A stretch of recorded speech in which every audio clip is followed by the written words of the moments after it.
We found out how the ashes of a former football star turned millionaire ended up at a car wash in Ocean Beach. 10 News reporter Dan Haggerty broke this story and since then has uncovered more clues in this mystery. Dan. Steve, thanks. Team 10 helped reunite the ashes of Henry Lefebvre with his family.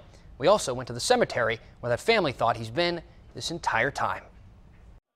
Make sure that he's well taken care of and put in his final resting place. Gary Lefebvre came from Orange County to Ocean Beach to pick up his great-uncle's ashes. The remains of Henry Lefebvre have been here since the owner of this car wash found them a few months ago in one of the bays, 17 years after Lefebvre died.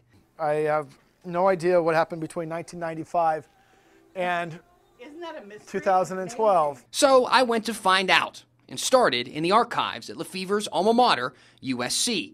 We already knew he played football here in the 1920s and scored a touchdown in the first game ever played at the Coliseum. I found these photos tucked away in the school library, and it was just the beginning.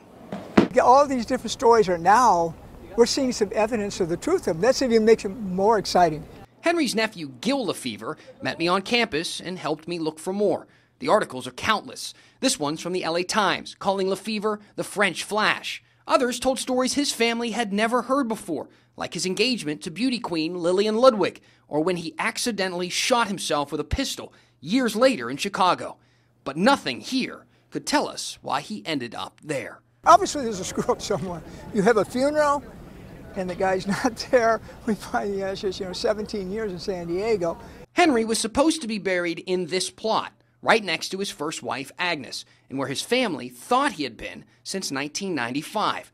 The general manager of the memorial park outside of LA showed me the paperwork she had, including a copy of a receipt that showed Henry's ashes weren't picked up until 1997, 2 years later. The key to that was the wife, when he got married with the wife, and that was the key, and that's what everybody's trying to figure out. Gil says Henry married Shirley Barbara, his nurse, shortly before he died. These emails between the mortuary and the family show she requested the ashes to be spread at a Buddhist temple in Japan, but she never picked them up and died 2 years later. The answers about Henry may have gone with her.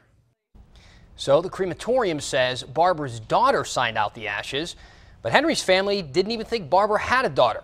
More mystery. Meanwhile, the crematorium, or the cemetery rather, agreed to cover the bill for Henry's burial, but the family may have some other ideas.